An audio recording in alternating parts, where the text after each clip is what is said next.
Welcome into TFW Live, the best kept secret in fantasy football, where we keep that week one feeling going all year long. I am Big Travie, and I'm joined here by one of my best friends, Austin Sear. My other best friend, Johnny Game Time Hicks, is on dad duty. Shout out to our boy Johnny. We'll get you back soon.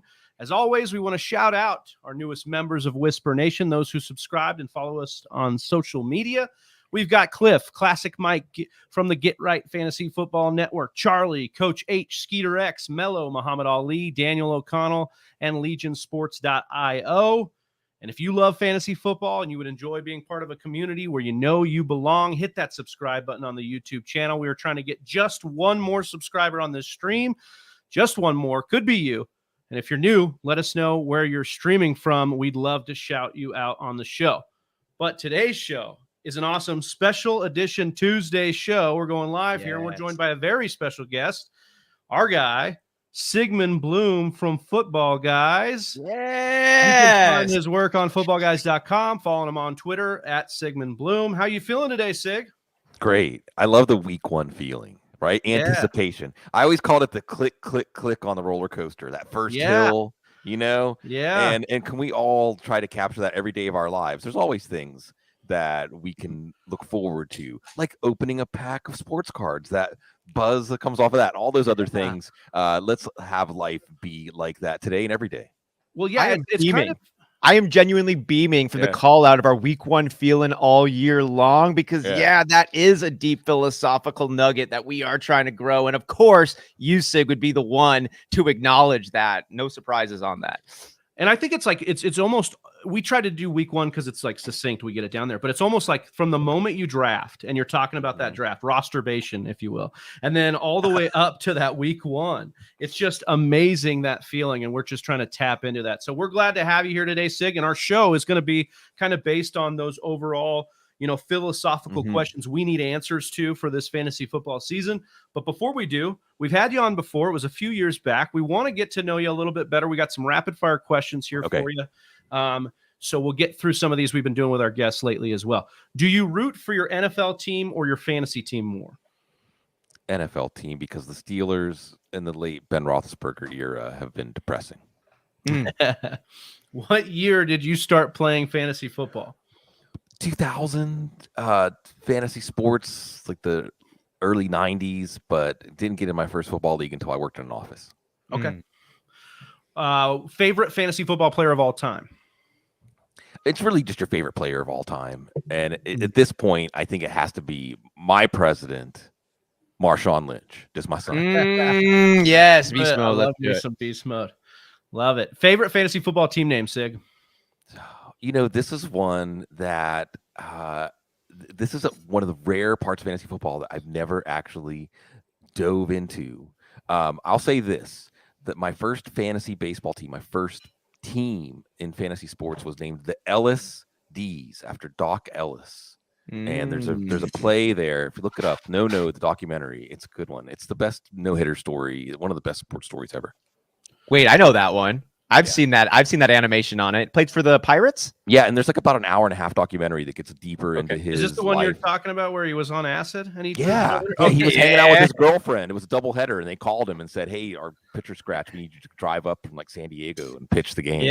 Mike, no hitter on LSD or LCD. Yeah, and that's just one of many great Doc Ellis stories. He's an incredible character, and baseball used to be full of characters. It used to be so button up. Yeah. Well, we got some fantasy football characters in baseball lately, so that's kind of fun. Isn't that crazy that one of the biggest baseball stories of the year was about a fantasy football? NFL is king. It doesn't matter what sport or what you're doing. It's the king.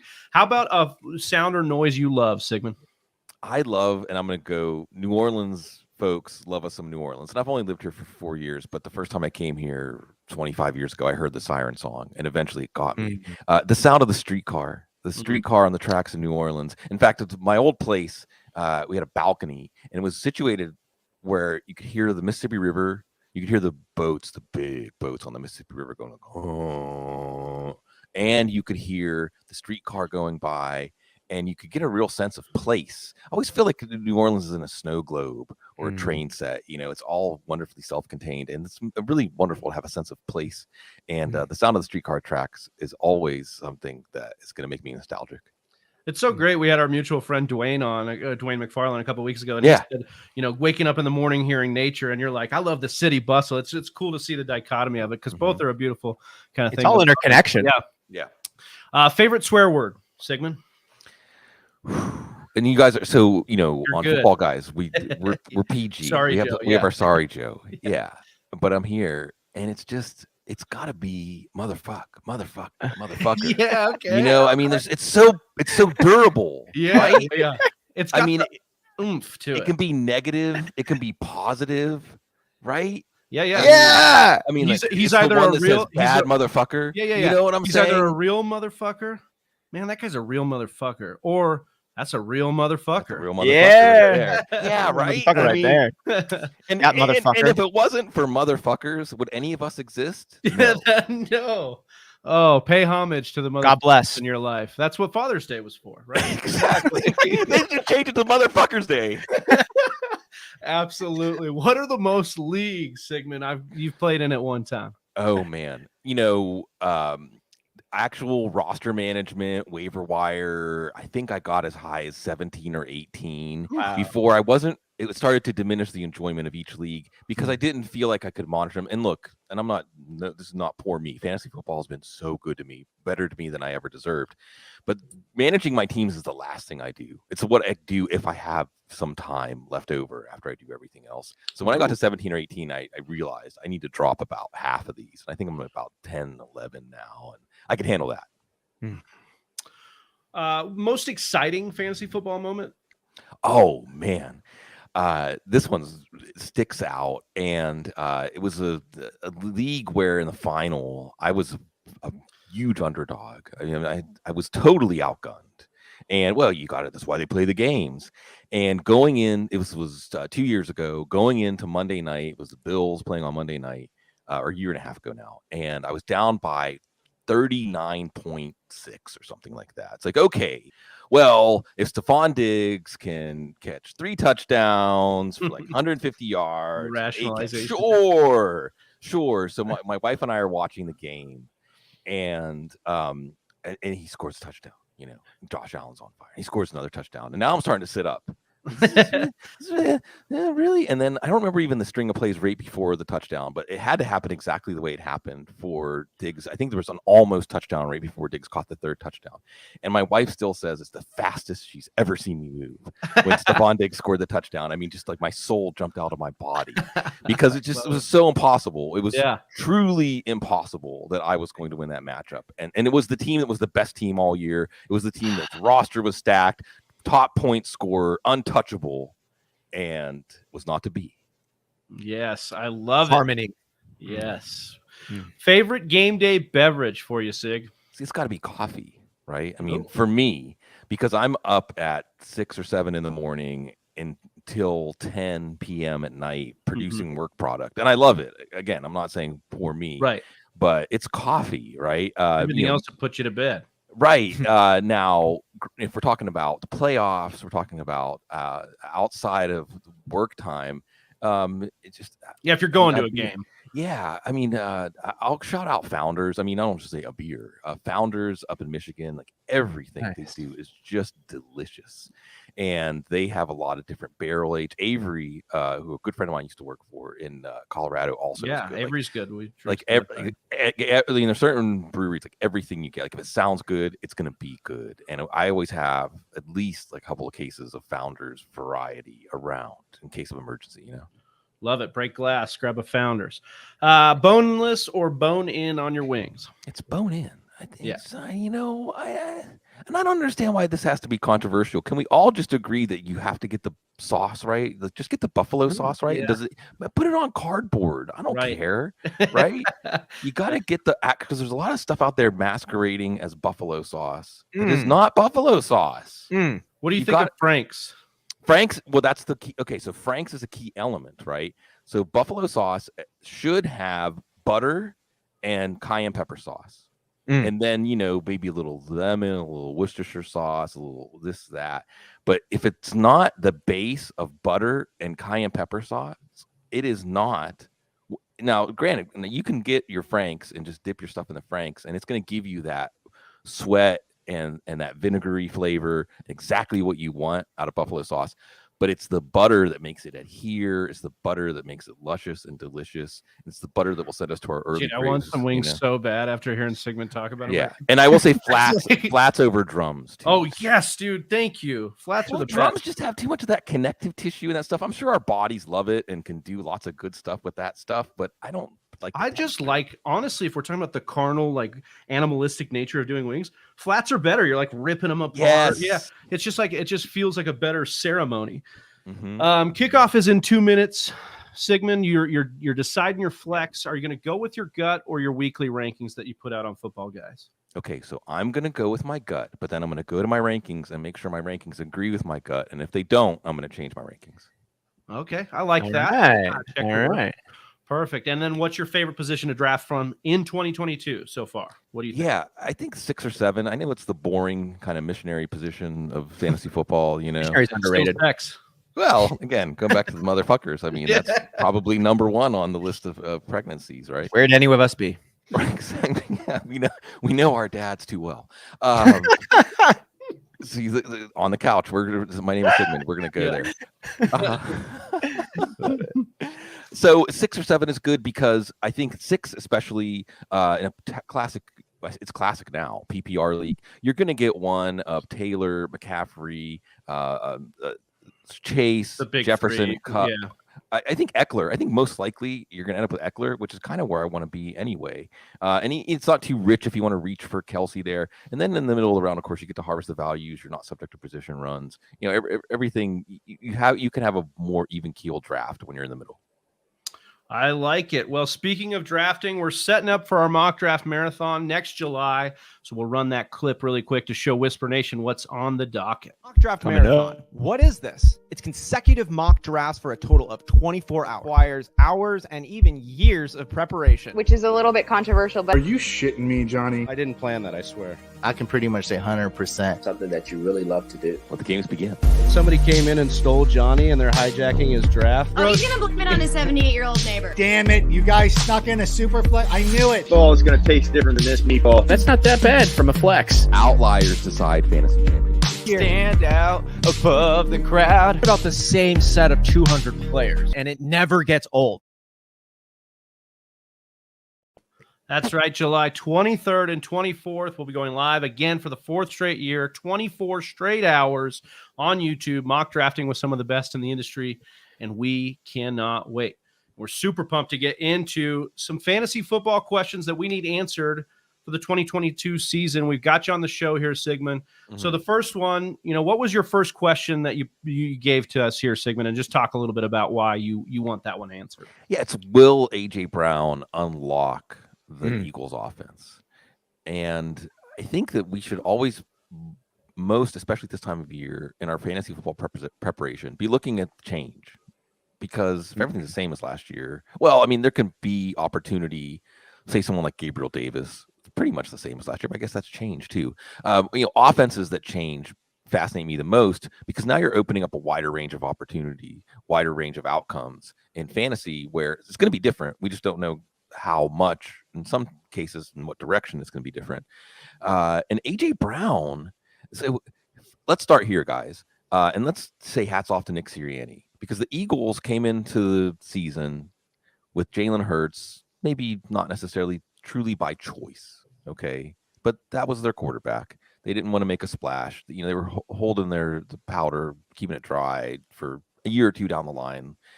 And they went out with, I think Nick Sirianni maybe wanted to challenge him as a passer, or maybe it's just philosophical, and they had a pass-heavy offense, and it was atrocious.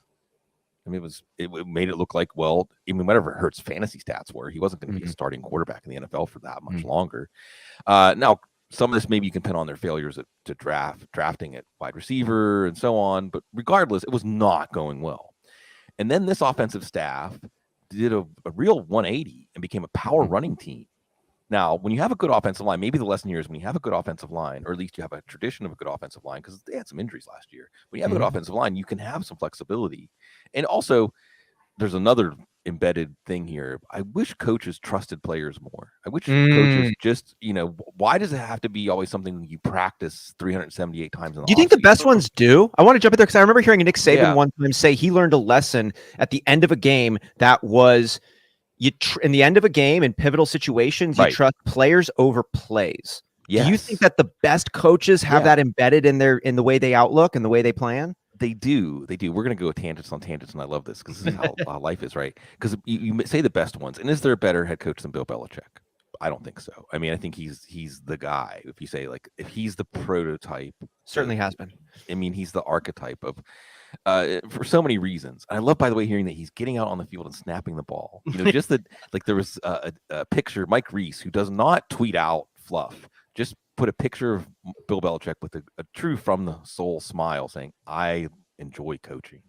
And the next day or 2 days after that, there was that report that he was actually out on the field snapping the ball to Mac Jones and pointing things out. Now, how's it going to go when he leans in on offense with Matt Patricia and Joe Judge?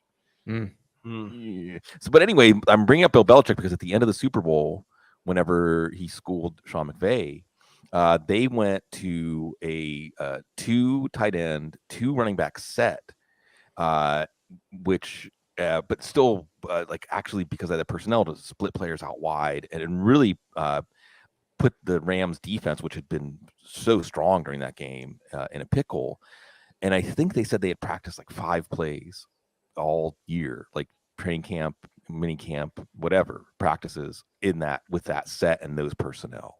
So I think that's a great example of winning a Super Bowl. Like you said, end of the game. I mean, that was it. That was what decided that Super Bowl. So circling all the way back to the Eagles, they trusted the players to execute a real dramatic change during the season to a power ranking team, and it worked. It was phenomenal. Yeah. And Hurts still wasn't that efficient of a passer, but the team's success was a lot better. Now you add in AJ Brown. Now you put defenses with creative play calls, play designs in binds that they can't, I like to say, questions they can't answer. How are you going to cover Dallas Goedert and AJ Brown and account for this running game and account for Jalen Hurts making you play 11-on-11 football? I just don't think you can. So now you get to a potential place where the efficiency of this offense just spikes, and it doesn't matter that the pass attempts are low. I mean, Jalen Hurts could be, I think, number 1 fantasy quarterback is in his range of outcomes this year. Yep. AJ Brown could get 100. You could say, oh, he only got 120 targets, but it could be for 85 catches and 1,400 yards. Crazy work, yards per catch. Yeah, 120 targets for AJ Brown is the epitome of efficiency at wide receiver position, right? How many did he have in his big year? I don't even remember. It wasn't that high. So, and he's coming from an offense that wasn't a high attempt offense where he showed that he could do the most with his opportunity. Right. So I think you just want to catch a hook on that in some way. Maybe it's Sanders, maybe it's Brown at ADP, maybe it's Hurts, maybe it's Goedert, because he's going to be the guy that defenses say, well, if someone's going to beat us, I guess it's going to be Goedert. And we know Goedert is on the verge of a breakout.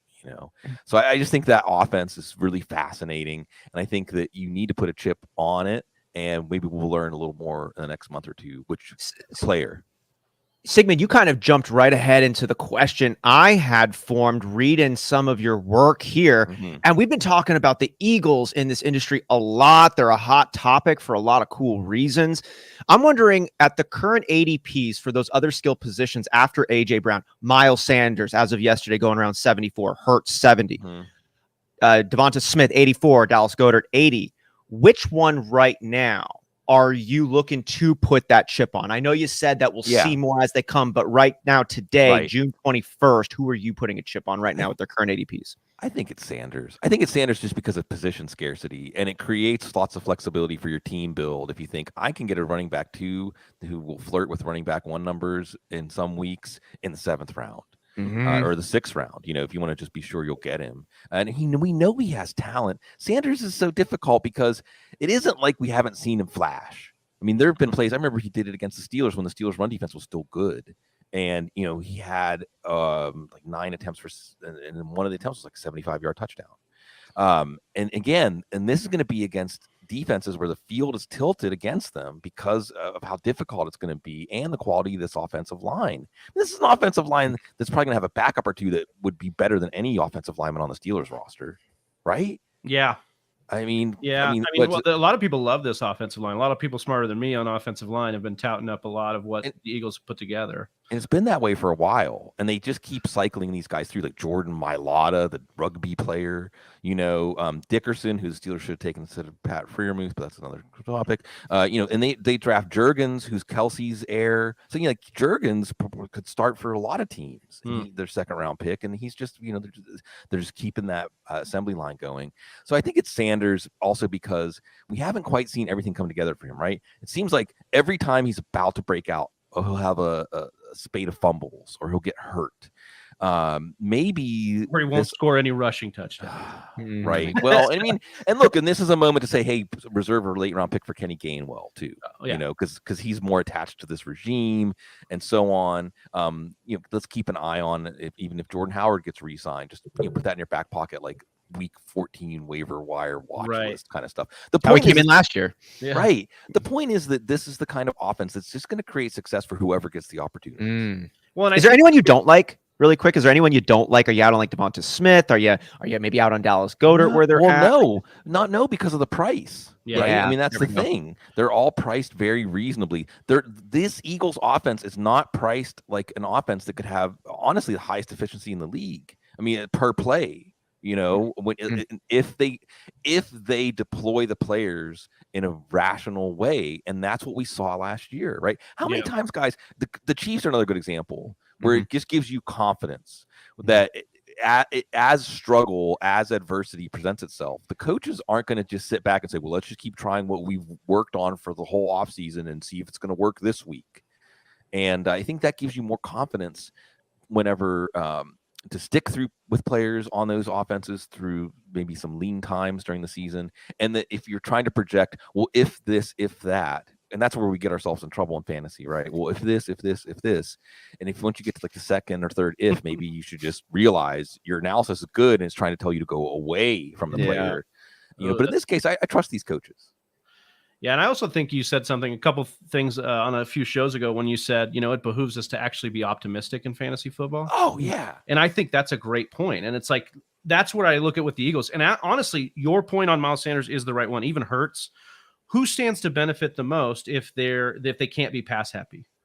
Miles Sanders and Hurts probably, right? Because they're both still going to run. Who stands to benefit the most if they're pass happy? Probably still Miles Sanders and Jalen Hurts because they'll have more opportunities. So I think that they both win out regardless of the situation. So I think that's a really smart thing to go with here. We're moving on. Johnny's question, if he's watching, we love you, Johnny. He wanted to ask about, basically Josh Jacobs and this Raiders offense because, Sigmund, as you pointed out here, retweeting Vic Tafur, who I believe is a beat writer via The Athletic for the Raiders. You said it's unlikely the Raiders now make Jacobs the bell cow back that John Gruden always said he was. There is probably a decent chance that Ziegler and McDaniels already think White is better than him.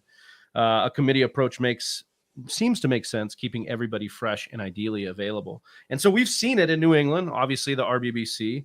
And so kind of like, what are we to do with Josh Jacobs this year?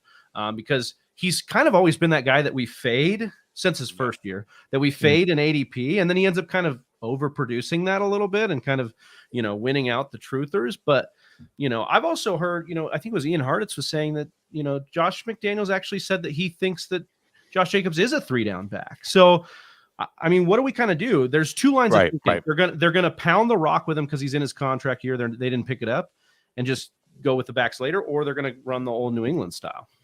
Right. And there's a lot of things to tease apart here, right?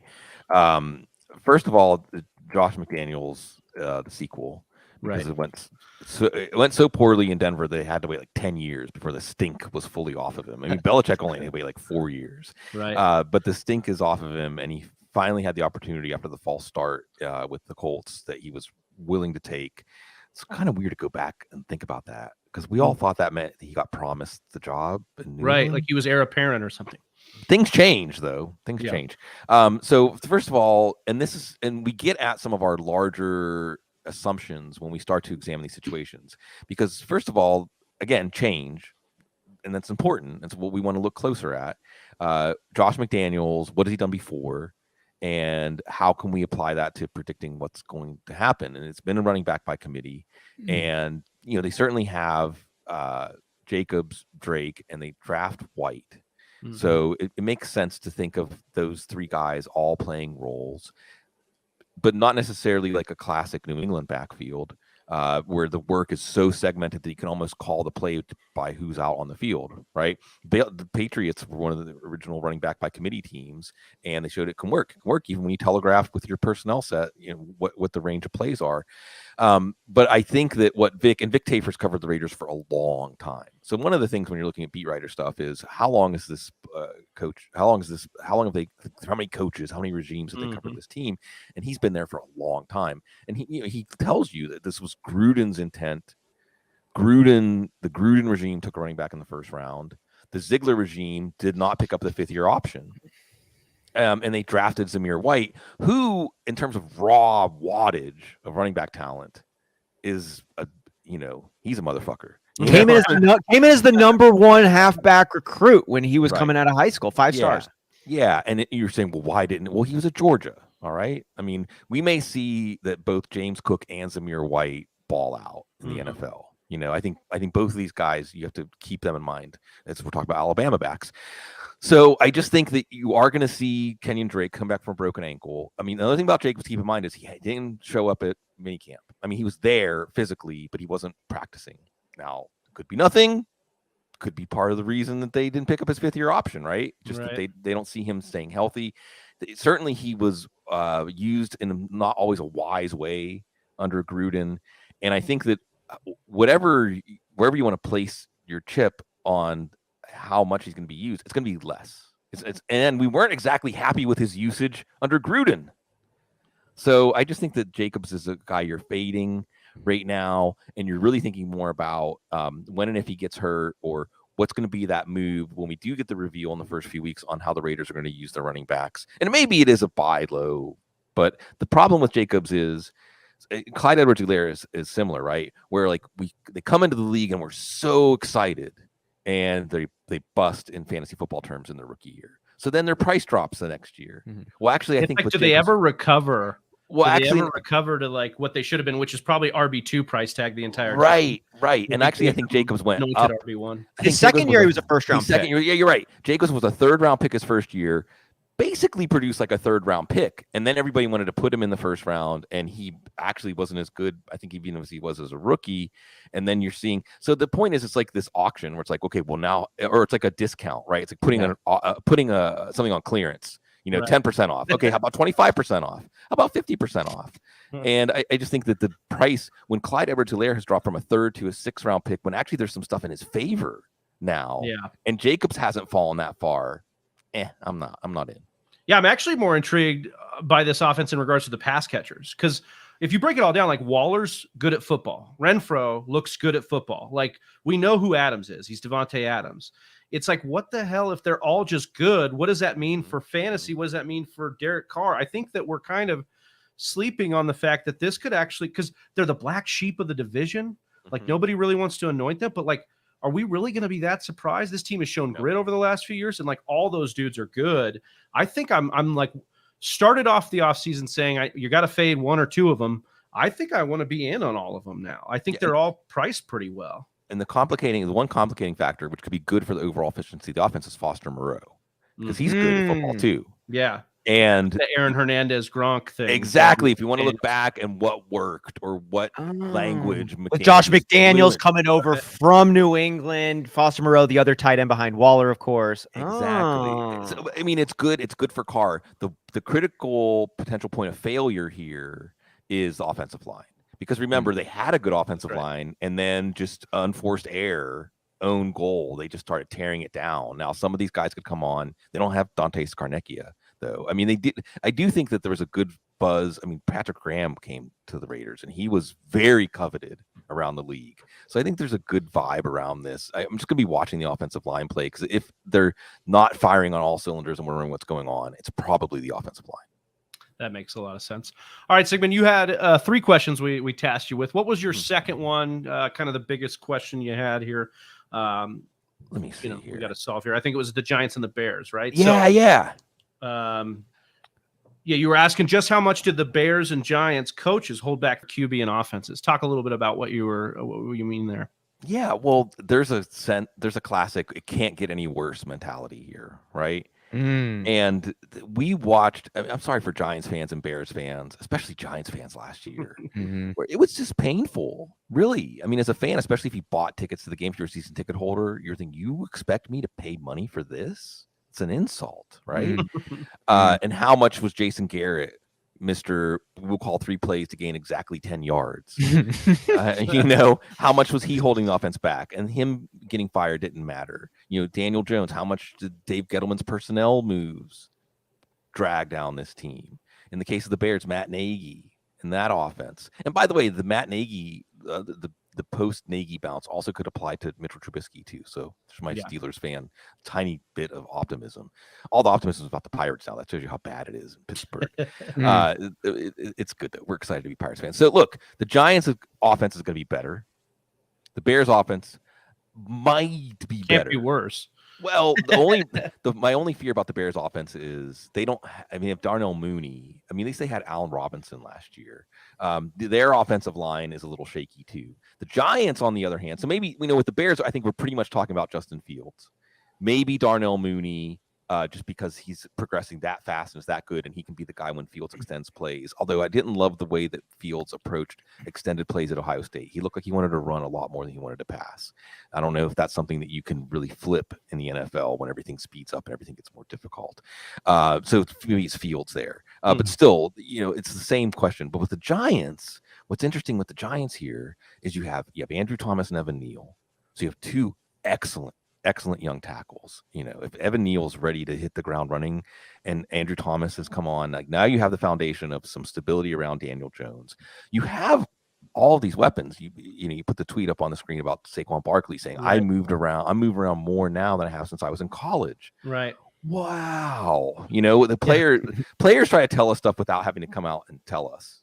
I love this face that if you're watching on YouTube, you can see that Saquon's making, where it's the tweet says he's excited, but they chose this picture of him just kind of being like side-eyeing it. But that could be a sentiment he has when you look at what he's dealt with before. Exactly. I think, Sig, when we look at these teams, we think that the Giants should be good. We see the things that are, we want to say positive things about them. I think we've been begging for the Giants to be good for years, just based on their pass catchers, Daniel Jones' rushing ability, Saquon, obviously. Then we have the Bears, and we don't like what they did surrounding Fields, right? So we have these competing narratives for the Giants and the Bears. Like, which one are we more confident in being correct on? Like, do we think that the Bears are bad or the Giants can be good? I think that the Giants can be good. And I think some of that is giving Brian Daboll a nod. They have organizational alignment with Daboll and Shane coming over from the Bills. I think that you have, again, I'm just throwing stuff out there. Daniel Jones is not that different of a talent in terms of archetype than Josh Allen. Yes. Some of the things you do with Josh Allen, you can do with Daniel Jones. You can have Daniel Jones force the defense into 11-on-11 football. Talking about burn someone out because their contract's over. Hey, Daniel Jones is built not quite to battleship Josh Allen, but what's right below a battleship on the Navy scale, Daniel Jones is built like he'll take some, and sometimes his own detriment. But the point is strong hips. Yeah, you definitely will run. Daniel Jones, we talk about the Konami code for quarterbacks, but we never applied to Daniel Jones. And we don't know this. Daniel Jones has breakaway speed, like legit breakaway speed. And they will have the drop early in the season on defenses that haven't seen the Daboll playbook with this personnel. Then you have Golladay, Tony, right? You have these redemption stories, these guys that were just buried into the old regime that could come back to life. Barkley. So you want to, again, it's the optimism. This all ties together. So whether it's Barkley in the 2nd round, Tony in the 8th or 9th round, Golladay in the 10th or 11th round, Daniel Jones is, especially in your super flex 2 quarterback leagues, Daniel Jones becomes an important piece. This is fun. I think there's going to be a lot of optimism. I think this, it's just like a weight lifted, right? I always call it the ding dong, the witch is dead factor. And I think that's how they're feeling with the Giants. Can I get a quick gut check on the Bears side of the ball? Because at first glance, I'd say this team isn't going to get a lot of first downs and it's going to be more disappointing than exciting. But I can identify a few exciting paths where, say, Fields and Mooney's rapport and development naturally goes up, along with Cole Kmet being that breakout. that a lot of folks are pegging, along with a combo of Pringle and Montgomery and Velus Jones getting it done. If the coaching is good and the game plan is followed, which path do you think is more likely, and are you willing to bet anything on a possible exciting Bears offense here? I think it's Fields. I think it's Fields because Mooney is going high enough that there's other interesting gambles in that part of the draft at wide receiver. Fields is going a little. Fields and Lance are similar propositions. Lance going a little earlier. Maybe I'm a little more optimistic there. But if it hits, Fields is going to be the one who harvests the most fantasy value. And then I'll just also toss the name Khalil Herbert out. When he played a couple of years back, he looked good. He looked like a legitimate quality NFL running back. And this regime has now David Montgomery going into free agency next year. No one wants to sign a running back to a second contract, not unless they go out and they try the whole market and they say, well, I guess I have to settle for that first offer you gave me. I think that probably happened to Aaron Jones. I'm not sure. My point is that, and this fits into the Josh Jacobs discussion. It's certainly possible he could be back with the Raiders, but like on a 2-year, $10 million deal or something like that, because they said no to a 1-year, $8 million deal, 8.5 something. Anyway, Khalil Herbert, and we don't know what this new regime. I know they're going to like David Montgomery. Don't get me wrong, but they might see Herbert as capable of more than the previous regime, and they might be looking ahead of next year and saying, "What do we have in Herbert? We need to know that to make a better decision on what to do with Montgomery." Yeah, I think we talked about this in last night's mock. I think Herbert is just like a poor man's Madison too. What we've seen is they'll go 1 for 1 if Montgomery's out too. So he has that contingency value, plus could towards the end of the year, like you're saying, Bloom, be the guy to kind of check in on. Austin, you wanted to kind of focus on the Colts here because there's check the new missing pieces or new pieces over there. No doubt. Sigmund, you had tweeted out and said one of the biggest stars from OTAs and minicamp, Hines is going to be a big part of the offense. Matt Ryan will know how to get Hines involved, and it's clear the Colts want to correct the mistake they made last season. We should expect potentially career-high usage. You retweeted that quote, and I loved it. It got me thinking, and knowing I'm in on this. So it's kind of a multiple part question I wanted to bring your way. Does Hines's career high usage here get to the point of fantasy relevancy on a consistent basis? Will Hines be started in lineups consistently then, if that's true? And what does this do to Jonathan Taylor? Is he still your 101 pick? And lastly, Matt Ryan is walking into a pretty good offense in Indianapolis. Wentz had nice stretches last season. Does Matt Ryan deserve more consideration than he's currently getting as he's being drafted behind guys like Trevor Lawrence? Yeah. Let me run these back in the opposite order. Sure. On Matt Ryan, really what this is a public service announcement to change your league to Superflex or 2 quarterback leagues, because I think there is something there to look at Ryan starting to bounce back for fantasy. But in 1 quarterback leagues, the bar is so high, and without running ability or high volume pass offense or super high efficiency pass offense, which I just don't think they have the horses at wide receiver and tight end to make this. See what I did there? This isn't going to be a massive high efficiency pass offense, even though they're a run first offense with Taylor, etc. It's just they don't have the personnel yet. Maybe these guys are going to develop into that personnel eventually. I think Matt Ryan's going to be improved, but not enough to be important in 1 quarterback leagues. But again, when you're looking for your second quarterback, you like to wait. Matt Ryan could be very good, especially if your scoring system rewards passing efficiency or just passing more than typical leagues, 5-point pass touchdowns, point per 20 yards passing. Taylor, I think it's unchanged. I think he's still the 1-1 based on what he did last year. And again, it's alignment, offensive line, team philosophy. He's an ascendant talent still on the upslope of his career. And look, the bottom line of all this stuff, really, if you're analyzing the Colts, and this is probably why you talked about Darnell Mooney, I think Michael Pittman is like roughly the same range of your draft. Like you might be on the clock and looking at like in the late third, early 4th round. I don't know. Mooney may fall farther than that.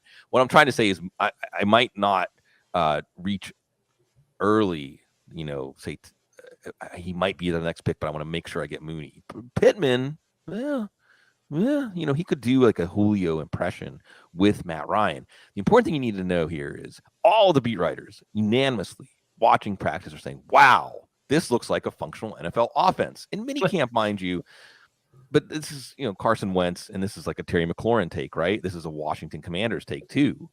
How good was Jonathan Taylor to do what he did without Carson Wentz, giving him a ton of help, except for about a month of October. Wentz had captured his form and then lost it by the end of the season. So I think Taylor's fine. And I think that the important thing is that Matt Ryan is going to be taking this offense back to levels we haven't seen. Well, maybe that we haven't seen, honestly, because when did they ever have a good offense with Andrew Luck? I might be missing a year somewhere there, but I feel they like never had a line. Remember, it took him his whole career, and then he retired before they had a good offensive line. And then they put they've taken all the hodgepodge, misfit toys since then. Phillip Rivers, Carson Wentz, and now Matt Ryan. Right. I know Johnny is interested in Paris Campbell. The industry has been just waiting for Paris Campbell. You're the epitome of the optimism guy. Yeah. I remember how many years you were banging the drum for Kiki Qt. So not to give you PTSD. Hey, he broke the record for catches in his first game, NFL record. So that should be worth something, right? Right, yeah. So where are you kind of at on Paris Campball quickly here to kind of round out Paris Campbell a lot. I like Paris Campbell a lot. And Paris Campbell's one of those players, and again, it's only practice, it's only training camp. Every year, everybody watching is dazzled by him, and then he can't stay healthy. Now, chances are he won't be able to stay healthy, but I think he's an interesting breakout guy. Certainly on your week 1 waiver wire watch list. In deeper leagues, maybe you take him one of the last rounds. But tying a bow on this with Hines, I do think that you hit the point, and I just have a thing for scat backs, all right? But I do think that Hines is probably not going to be truly consistent in a redraft kind of way. It's more like best ball leagues. He's an absolute must in best ball leagues. I think in your DFS lineups, you want that guy who has a chance to hit 2 or 3 touchdowns with over 100 total yards at a cheap price to like make your milli maker or what have you. And then he can save your bacon. I mean, you have him as your 4th running back in PPR leagues. You go through bye-week injury gauntlet. He might be the reason you win in a certain week. So save your bacon. Yeah. We all want our bacon saved. I don't know where that saying comes from. Now I want to go look that up. Yeah. I love looking up where the old sayings come from for sure. All right, Sigmund, your third question here. And this might be the biggest, one with the most meat on the bone. Basically, what will Russell Wilson do in an offense/organization that embraces his talents, assuming that Hackett can do just that? So we put this tweet up from Dwayne McFarland. The AFC West and NFC West are 2 most fantasy-friendly divisions, and they also get to play each other in 2022. He said 56% of the 50-plus game totals from week 1 through 17 are in those divisions based on these matchups that we're talking about here. So really, there is so much upside baked into what the Broncos have got going on, and you could see it in the excitement in ADP where we're drafting all these players. So talk a little bit about what you think of this offense here. Yeah, I think we can trust Nathaniel Hackett. He's been around a lot. I think we can trust him to not overcomplicate this and make it about him. You're making it about the quarterback. And we just want to know how strong was that current that Russell Wilson had to row upstream against the whole time he was with Seattle. And in fantasy, anytime you had Russell Wilson, you felt it, right? He'd be good for half of the season, and then another half of the season, you weren't even sure if you could put him in your lineup. Right. Even in a game, there might be a game where, like at halftime, where like I got 70 yards on 7 attempts. What's going on? But then they fall behind. Explode, yeah. And in the fourth quarter, he just puts the team on his back, and they would win. So let's be fair. There is a downside here. The downside is that maybe Seattle actually did something smart. Maybe Wilson is in some sort of decline, and maybe the reason things were choppy, the waters, wasn't just because of Seattle and their slavish devotion to the run and old school football.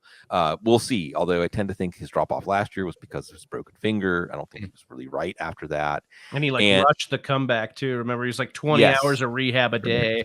Right. The nano bubbles didn't work or something like that.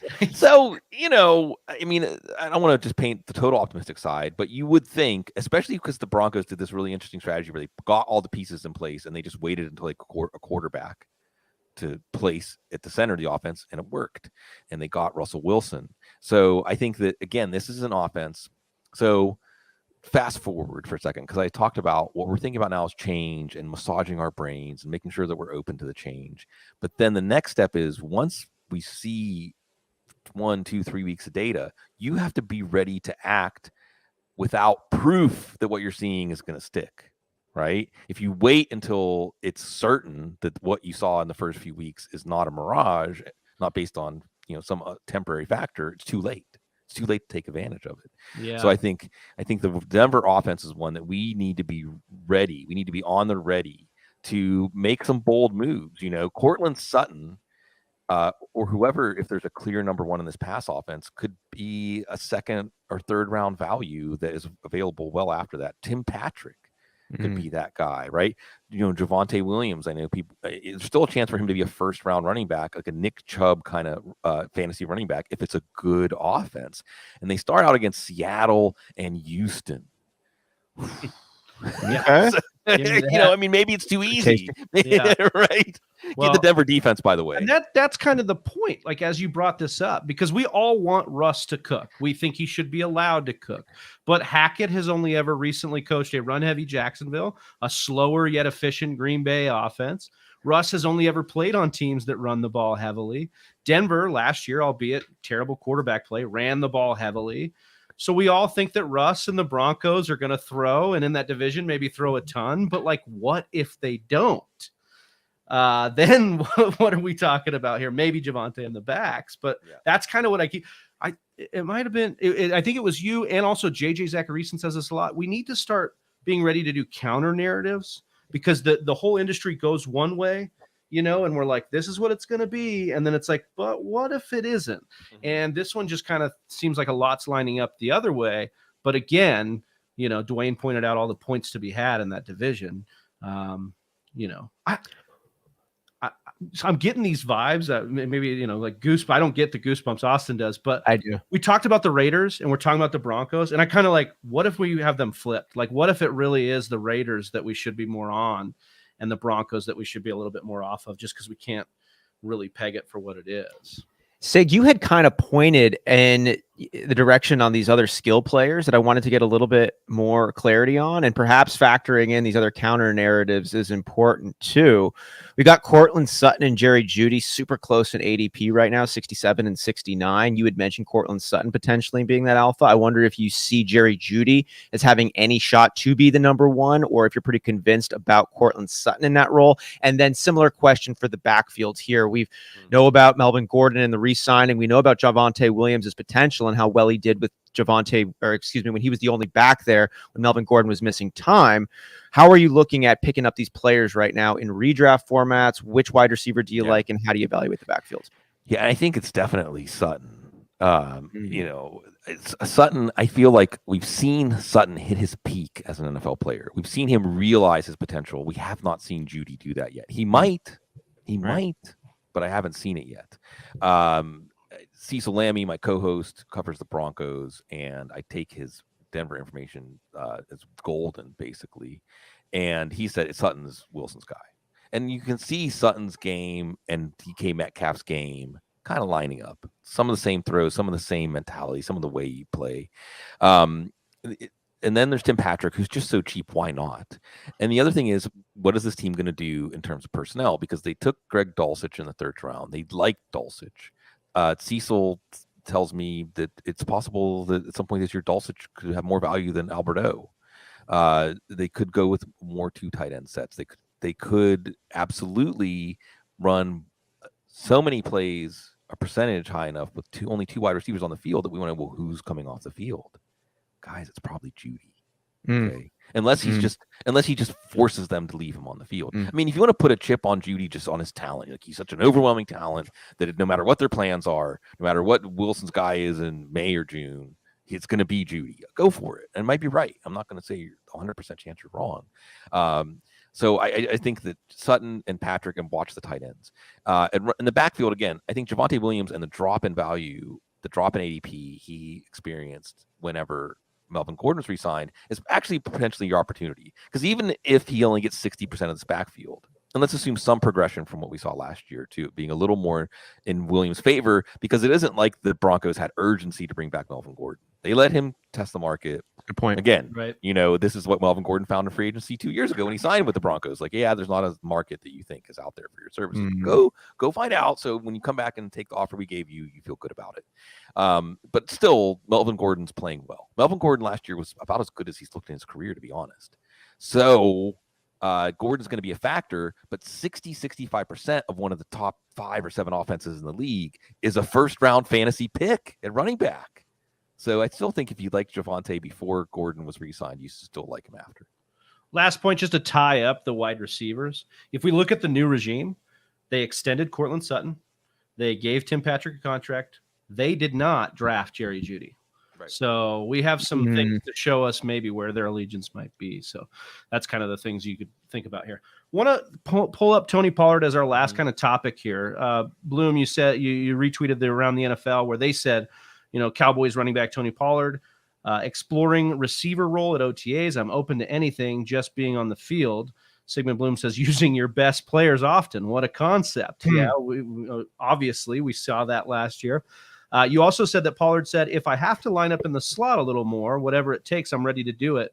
You saying ready to do it because he's been doing it for a month at the Star with another level of unveiling maybe to come at minicamp.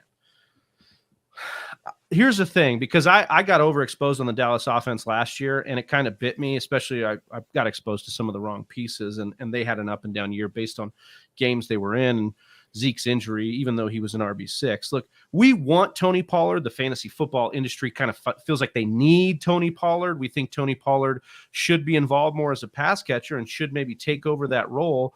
But even last year on a torn PCL, Zeke garnered the 6th most targets among running backs.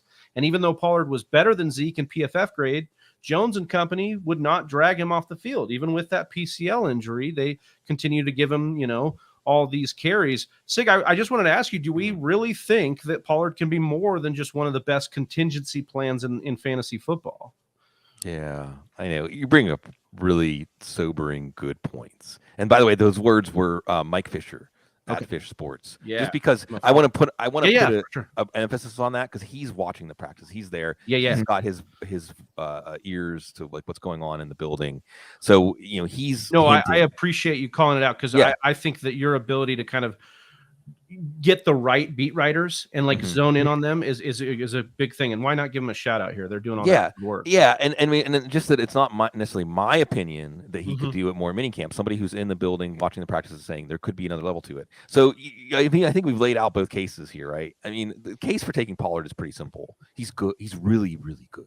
He's really, really, really good. Yeah. I mean, he's just Marcus Mosier, who always does good stuff, puts together those compilations of his 10+ yard plays, and you're watching me like, how is this guy not one of the centerpieces of the offense? But the thing is, he hasn't been one of the centerpieces of the offense.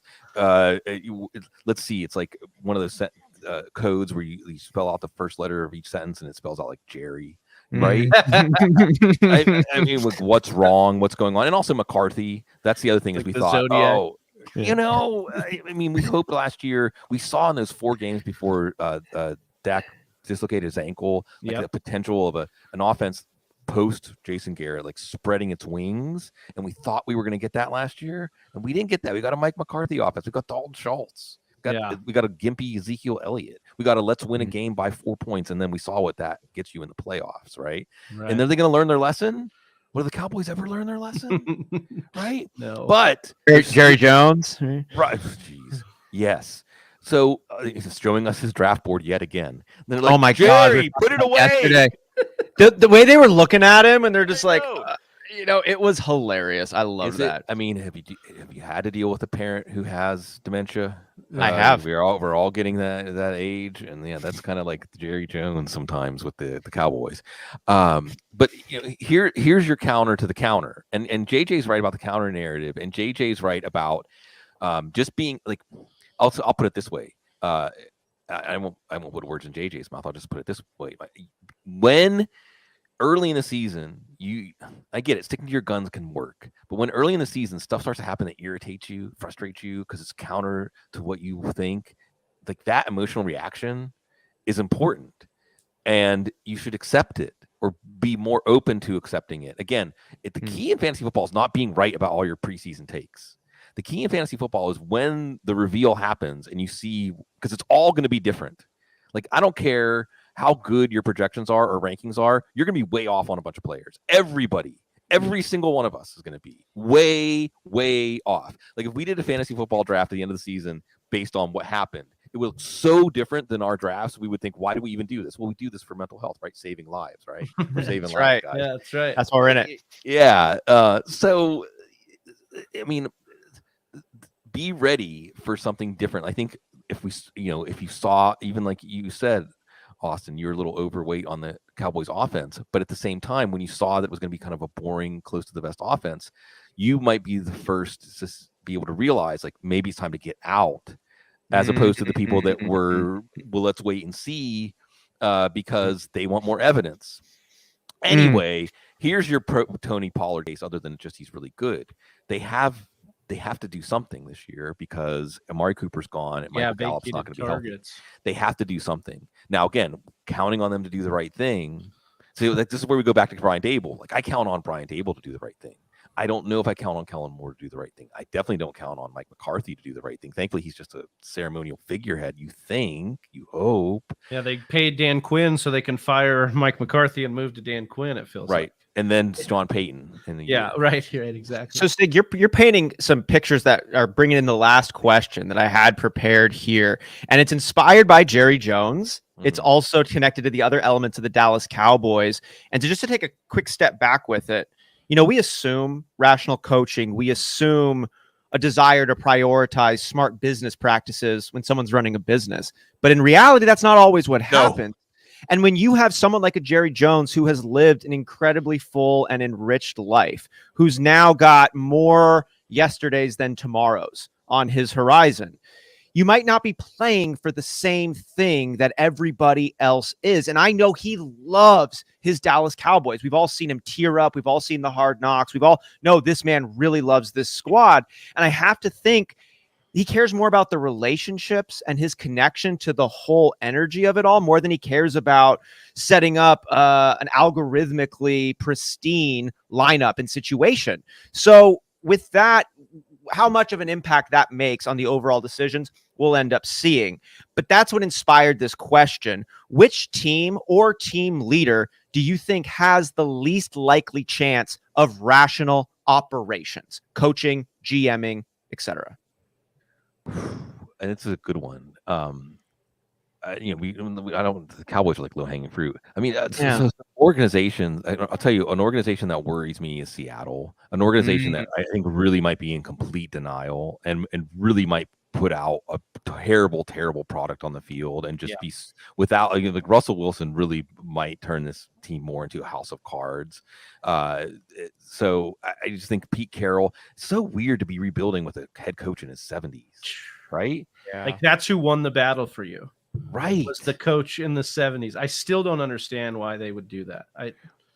And they're keeping the wide receivers. Well, likely going to ownership matters, right? Because this is a team that doesn't really have an owner. Right. This is a team that doesn't have someone that's going to step in and throw their weight around in some way to steer. This is why I think in some ways the Rodgers thing has been so wild, because there's not an owner.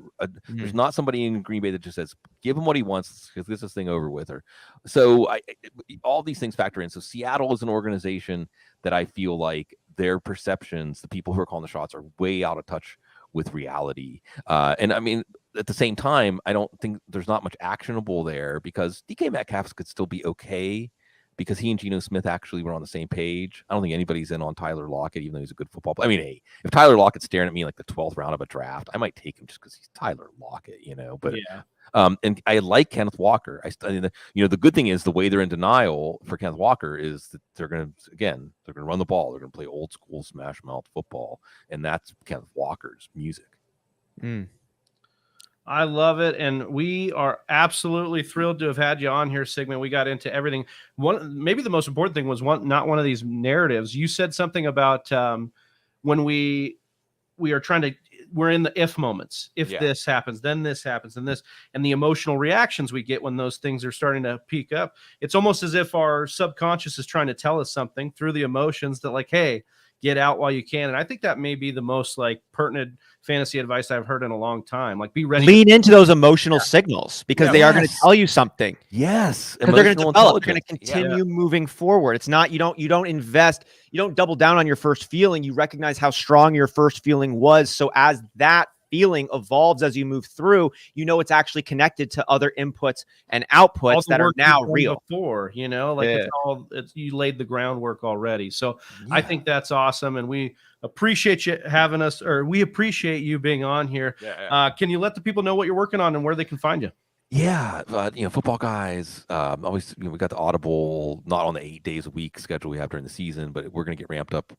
Look mid-July, late July for our preseason watch list episode for each team. We love doing that. It's the calendar, right? It's the week one feel all year, right? It's always the anticipation, always building the anticipation, always looking forward to the reveal. Whether we're tearing up our tickets or we're cashing them in, it's the enjoyment of sharing that together, and the way it all slants to our brains and the way all these live minds like to interact about it. And right now, Football Guys, we've got a ton of things going on. I'm doing just let's set where we're at right now. So quarterback tiers, running back tiers, wide receiver tiers, tight end tiers. And again, we're not too entrenched right now. We're ready to change. We're ready to be flexible and malleable depending on what we hear, but I love what you guys are doing. I think that it's been an amazing thing to watch all of these small, what do you would call it, a subculture? I mean, guys, maybe that's the way to put it. Like, we've turned from a subculture into a culture, right? Yeah. And it's fringe to the mainstream. Yeah, and I think that, and I think that, there's so many things we could do a whole hour or more just jumping off from this point. But I do think that on the whole, we've created a pretty positive corner of the internet, a place where people want to uplift each other and help each other, where we understand that fantasy football might be the handshake. And my theory is that fantasy football mostly, and there's a lot of amazing ladies playing fantasy football, doing fantasy football content, etc. But I think it's mostly therapy for guys. It's like our therapy.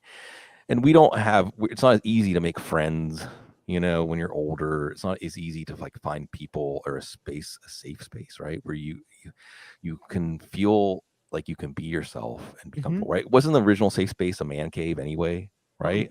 Like, white dudes made up the whole safe space concept. I just want to go somewhere where I can be myself and no one's going to criticize me for it. And I think that it's more and more, I see the kind of work you all are doing and many other people in the industry, and taking this to a whole new level of mostly being present in each other's lives, hearing each other, making each other feel seen and heard, and not just those of us who get to indulge and actually be in front of the camera on the microphone, but all the people in our community. Community is what makes it important. Like, the lifeblood of everything we do is the people.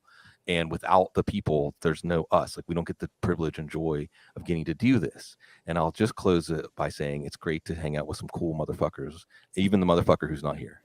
Yeah, we miss that motherfucker dearly. But I do just want to add quickly, because you talked about community there. We founded this brand and we gave it a mission statement, building a community where you belong, because of the way we knew we belonged in our league of record that we've been drafting in for 11 years. And I think that's exactly it. And what, you look at Twitter, especially fantasy football Twitter, and it can get to the negative and toxic points where somebody's calling, you're an idiot because you think CEH is going to be good this year. And it's like, okay. But then what you see is the outpour when somebody's down and they say, man, somebody was really giving me shit for my takes. And, when Twitter capes up and says, look, we're all in this together. We love you. It's all good. I think it's a beautiful place to be in. So I'm really excited to be in this industry. And I think you hit on everything there. I just want to add in, there's a beautiful sentiment you said being about the community and what makes you belong, a community where you belong. And what is it that makes you belong? And I harken back to the first time I went to see Fish in 1994 and just the epiphany I had, feeling you were part of something. And what was the entry price? What was the ticket? Just wanting to be there and wanting to be part of the community. And I think that's what we've created in a lot of corners of the fantasy football world, and may continue to last. Absolutely. Well, this show can't last any longer as much as we'd like it to. We're going to send Sig on his way, but we appreciate Sigmund. We appreciate all of Whisper Nation that was in the chat. Mike, Ronald, we had Roxana in here. It was Pizza Belly, Albert.